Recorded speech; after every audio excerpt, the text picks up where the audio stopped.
ท่านพลโทคำเลียงอุทาไกรสอนรองรัฐมนตรีกระทรวงป้องกันประเทศหัวหน้ากรมใหญ่เสนาธิการกองทัพประชาชนลาวพร้อมด้วยคณะได้เดินทางเยี่ยมยามและเฮ็ดเวียกอยู่ราชอาณาจักรไทยอย่างเป็นทางการในระหว่างวันที่12-14 สิงหาคม 2024 นี้โดยให้การต้อนรับของทานพลเอกทรงวิทย์ หนุนภักดีผู้บัญชาการฐานสูงสุดแห่งราชอาณาจักรไทยพร้อมคณะ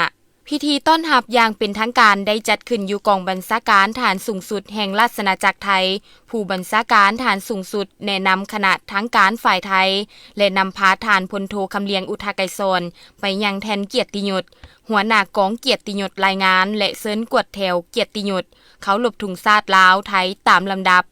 หลังจากนั้นทานพลโทคำเลียงอุทัยไกรสอนก็ได้แนะนำคณะทั้งการฝ่ายลาว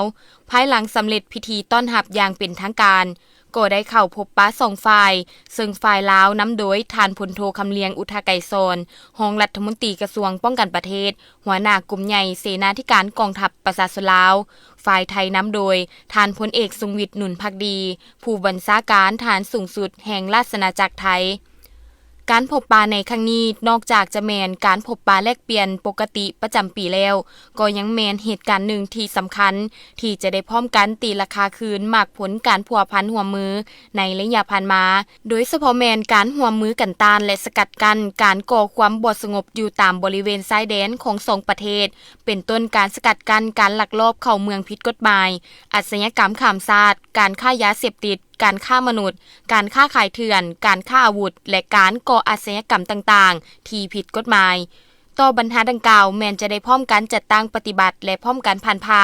ปัญหาสิ่งท้าทายอยู่บริเวณชายแดนรับประกันได้ความสงบและความมั่นคงให้แก่ประชาชนสองชาติ